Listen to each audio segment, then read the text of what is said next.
The Galactic Council's derision. The council chamber of Polaris Prime buzzed with muted hostility. Its domed ceiling, a masterwork of starstone and light weave, cast shifting constellations across the assembly of delegates. Yet no celestial beauty could mask the tension suffusing the air. High Chancellor Aridin Wex stood at the central dais, his robes of office a shimmering cascade of dark silver. He surveyed the circular chamber, his expression a sculpted mask of disdain. Around him, representatives of the 5 great sectors, Orin, Draith, Silvos, Kale, and Zynar, sat in tiered rows, their faces a spectrum of anger, skepticism, and disdain. This was no ordinary session. It was a reckoning. The proposal is untenable, declared Ambassador Lix Solvar of Orin, her voice cold and clipped. Her emerald-hued skin seemed to glow with the intensity of her conviction. The Draithian Compact has violated not just interstellar law, but the very spirit of this council's founding charter. To negotiate further is an affront to justice. A murmur of agreement rippled through the chamber. Across the room, Varek Torv, the Draithian delegate, smirked. His 4 dark eyes glinted with amusement as his segmented, insectoid limbs adjusted the crystalline calm scroll on his podium. "Ah, the Oronians and their endless obsession with ethics," he said, his voice a dry rasp. "You misunderstand. Our reclamation of Sector 9A is not a violation. It is a restoration. That territory was ours long before your ancestors left their primordial swamps." Lix bristled, but before she could respond, Chancellor Wex raised a hand. "Enough, both of you. This council is here to deliberate, not trade insults." His voice, resonant and firm, carried the weight of authority. "Ambassador Torv, the Compact's deployment of nanoblades in Sector 9A has resulted in the loss of over 1 million civilian lives. That is not reclamation. That is genocide." For the first time, Torv's smirk faltered. He leaned forward, his mandibles clicking softly in agitation. "Genocide is a heavy term, Chancellor. The truth is always more nuanced than the victor's account." "Nuance?" The voice came from the shadows of the chamber's highest tier. It was a whisper, but it silenced the room. All eyes turned to the Zenari delegate, Ira Thal. Her face, pale and angular, was framed by a hood of obsidian cloth, and her black irises seemed to absorb the light around them.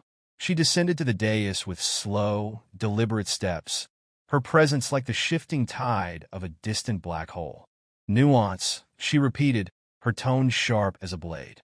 "The Draithian Compact murders innocence, and we call it nuance. The Oronians preach morality, yet their fleets orbit contested zones, waiting for their chance to claim the spoils. Sylvans whisper of balance, yet their neutrality has enabled atrocities. All of you are complicit." Her words cut through the chamber like shards of ice. Lix rose to her feet, her voice trembling with fury. "You dare!" "I dare," Ira interrupted, her voice low and venomous. "Because I speak the truth you all fear. This council is fractured, a farce cloaked in ceremony. If we cannot act with unity, we are nothing but architects of our own doom." Silence descended, heavy and oppressive. Chancellor Wex's knuckles whitened as he gripped the edge of the dais. "If you've come to condemn us, Delegate Thal, then speak plainly. What is it you propose?" Ira's gaze swept the room, her dark eyes lingering on each delegate in turn. "Action," she said simply. "Not debates, not threats. Action. The Draithian Compact must face the collective might of this council.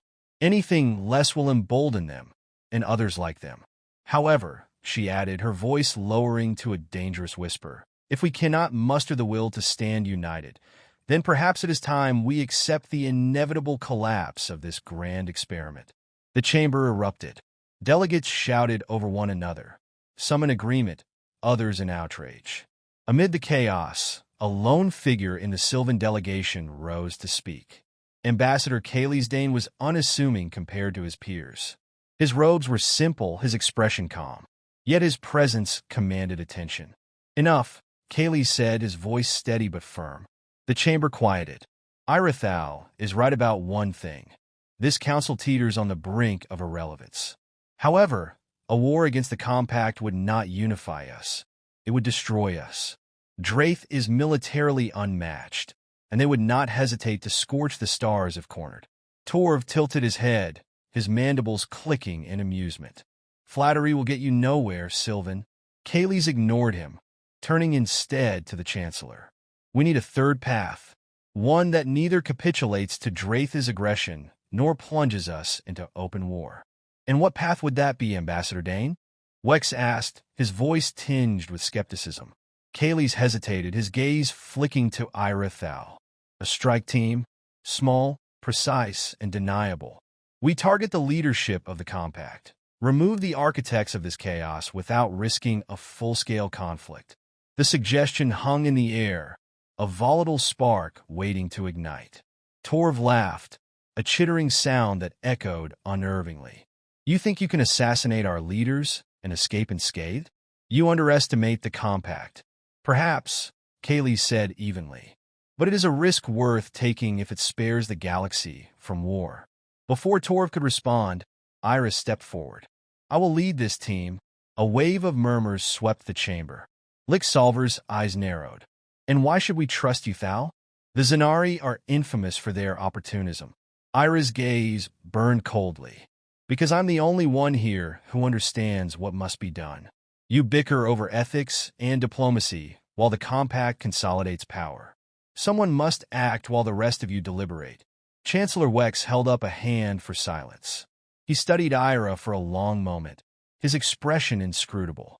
Your offer is noted, Delegate Thal. But this council will decide the course of action, not you. Ira inclined her head, though the gesture was devoid of submission. Decide quickly, Chancellor. The stars do not wait for your convenience. With that, she turned and ascended the steps back to her seat. The council chamber buzzed with renewed argument, but Ira heard none of it. Her focus was already elsewhere, calculating the odds, preparing for what was to come. In the heart of the galactic bureaucracy, decisions might be slow, but war moves swiftly. And Ira Thal was determined to ensure that, one way or another, the galaxy would survive, even if she had to burn the council's illusions to ashes to do it. The session adjourned hours later, unresolved but fraught with implication. Ira lingered in the chamber's shadowed alcoves, her gaze fixed on the stars beyond the crystalline dome. Somewhere out there, the Compact's leaders were planning their next move. And soon, she would be planning hers. For now, though, the Council's derision was both her greatest obstacle and her most useful tool. The sun hovered above the Colosseum like a molten coin, its heat searing the sand and stone of the arena floor. The crowd roared, a swelling sea of anticipation, their voices rolling through the amphitheater in waves. At the center of the battleground stood Eric, the disgraced warrior, his shoulders square, his dark hair matted to his forehead with sweat. Clad in battered armor dulled by years of misuse, he gripped his spear tightly, the wood worn smooth by countless battles. His eyes, sharp and unyielding, were fixed on the massive iron gate across from him. Behind that gate, Eric knew, awaited the beast.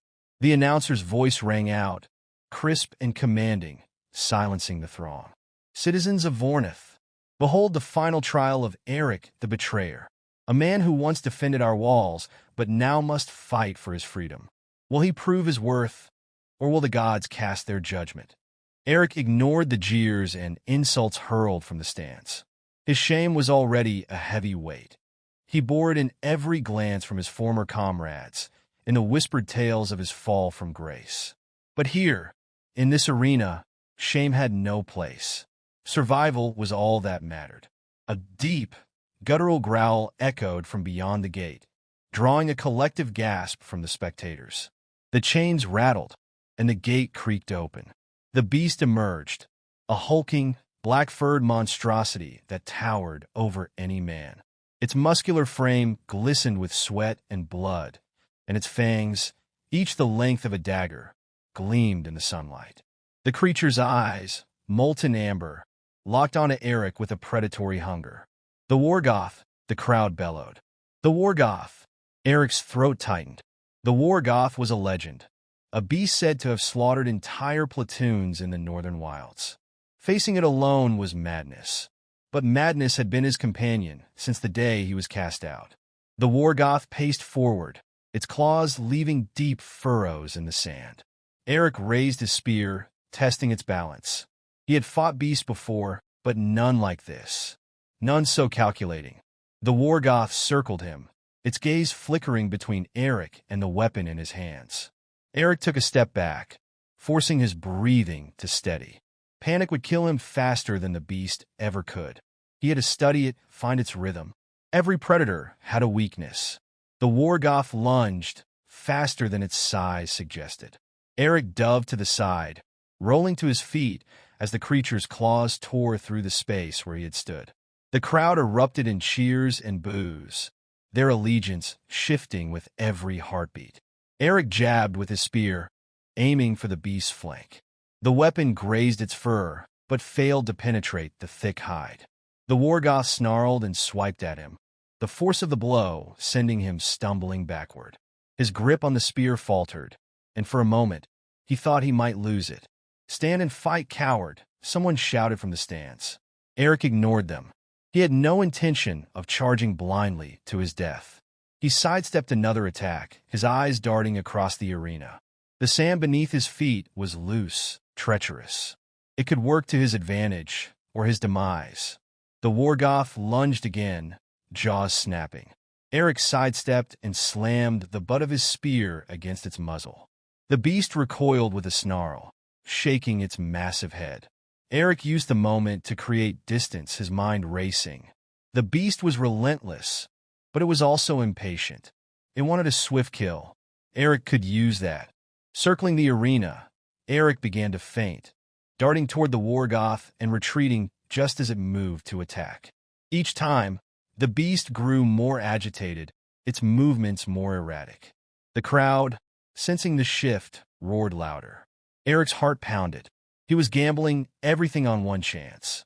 He needed the Wargoth to overcommit, to expose itself. The beast charged, its claws tearing through the sand.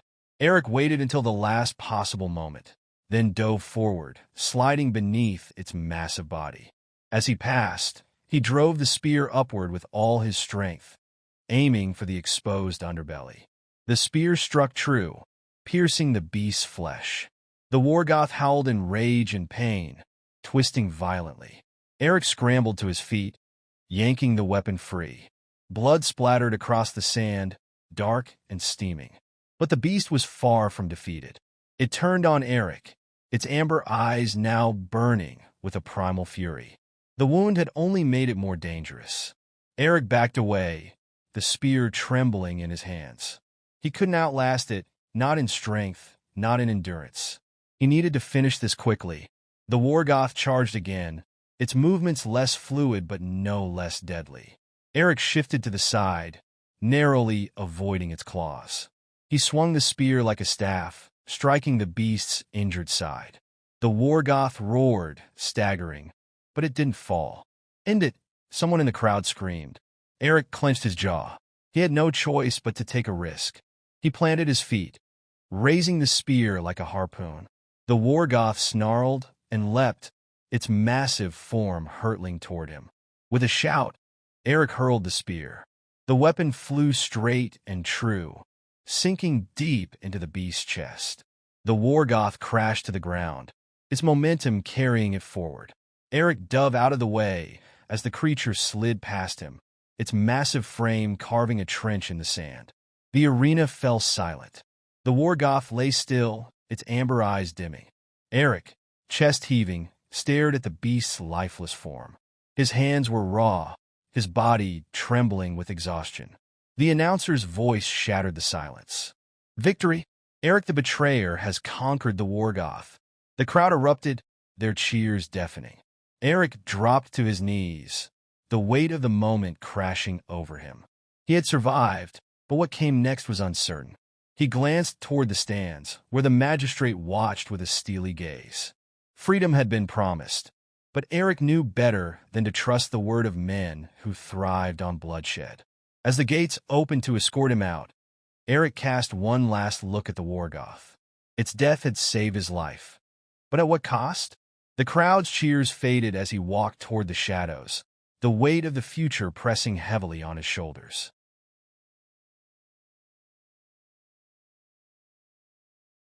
Aftermath. The stench of blood clung to the air, mingling with the earthy scent of trampled grass and scorched soil. Beneath the bruised sky, the battlefield stretched endlessly, a tableau of ruin where silence reigned louder than the clamor of war. Kellen stood amid the wreckage, his blade slack in his grip, the weight of it a whisper compared to the heaviness in his chest. They had won. That was what his commander had claimed, a hollow cheer lost in the wails of the dying. Kellen wasn't sure victories were supposed to feel like this. Empty, jagged, and raw. His gaze shifted to the bodies sprawled in unnatural poses, faces frozen in their final moments of terror or resolve. Allies and enemies alike, their distinctions blurred now by death's impartial hand. A sharp whistle pierced the quiet. Kellen turned, spotting Bryn weaving her way through the carnage. Her auburn hair, usually tied in a disciplined braid, hung loose in blood-matted strands, and her leather armor bore fresh gouges that wept red. Despite her injuries, her stride was firm, her expression steely.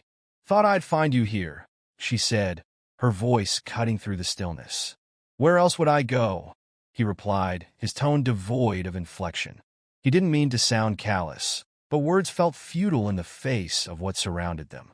Bryn planted herself before him, leaning on her spear like an anchor. Her sharp green eyes studied him, the same way they always did when she was trying to puzzle him out. "The others are regrouping by the eastern ridge. We need to move before nightfall. I'll catch up," Kellen said, though he made no effort to move. "No, you won't." Her words were clipped, yet softened by the undercurrent of concern. "You think wallowing here will change anything? The dead don't need you. The living do." He clenched his jaw, resisting the urge to lash out. Not at her, but at the gnawing guilt her words unearthed. "The living didn't need me before. Why start now?" Bryn frowned, stepping closer. "If you think this war is just about you, then you're dumber than I thought. Look around, Kellen. Do you see a single person here who escaped unscathed?" She gestured at the field, her voice rising. "We all carry something we wish we didn't. You're not special." Kellen flinched but said nothing. She wasn't wrong. That was the worst part. Before he could muster a reply, a ragged cry broke the silence. Both turned toward the sound, their instincts honed by months of survival. A few paces away, a boy, barely old enough to grow stubble, was dragging himself from beneath a shattered wagon. His left leg was twisted at an unnatural angle, his face pale with pain and fear. "Help me," the boy gasped, his outstretched hand trembling. Bryn moved first, dropping to her knees beside him. She examined the injury with quick, practiced efficiency, then looked back at Kellen. "I need your pack. There's a splint in it." Kellen hesitated, the sight of the boy stirring something ugly in his gut. Another failure waiting to happen. Another burden to carry. "Kellen's," Bryn snapped, jolting him from his paralysis. He shrugged off his pack and tossed it to her, retreating a step as she worked to stabilize the boy's leg. "Will he?" Kellen began, but the words dried up as Bryn shot him a glare that could have stopped a charging warhorse. "He'll live, if that's what you're asking, but only if we get him to the ridge. Think you can manage that? Or should I find someone else?" The challenge in her tone was unmistakable. Kellen met her gaze, a flare of defiance breaking through his haze of self-loathing. He sheathed his sword, knelt beside the boy, and lifted him with as much care as his aching arms could muster. The boy whimpered but clung to Kellen's tunic, his grip surprisingly strong for someone so close to breaking. "Let's go," Kellen said, his voice steadier than he expected. Bryn gave a short nod, leading the way. They trudged through the battlefield in silence, the boy's labored breaths the only sound. Each step felt like penance, a reminder of all those he hadn't been able to save. But for the first time in a long while, it didn't feel meaningless. The eastern ridge came into view just as the sun began to sink, its golden light casting long shadows over the ragged remnants of their army. Makeshift tents and campfires dotted the slope, The wounded laid out in rows as healers flitted between them like restless spirits. Kellen set the boy down gently near one of the